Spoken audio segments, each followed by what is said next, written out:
Өнеркәсіпті дамыту қоры акционерлік қоғамы елдің өңдеу және инфрақұрылымдық салаларын кешенді қолдау. Өтінім беру үшін электрондық цифрлық қолтаңба арқылы жеке кабинетке кіріп авторизациядан өтіңіз. Құрылғыңыздан ІЦQ файлын таңдап, іске қосу үшін құпия сөзді енгізіңіз.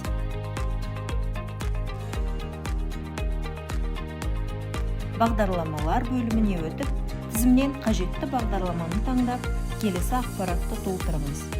Жобаның атауы, жобаны іске асыру орны, өтініш беруші, валюта, жобаның сметасы, қаржыландыру параметрлері.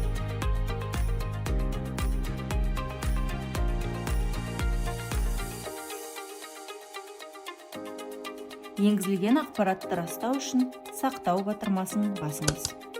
Сонымен қатар Атырау, Шымкент, Павлодар, Қостанай және Ақтау қалаларында ұсынылған өнеркәсіпті дамыту қоры акционерлік қоғамының тұрақты өкілдері құжаттар топтамасын дайындау барысында жан-жақты қолдау көрсетеді.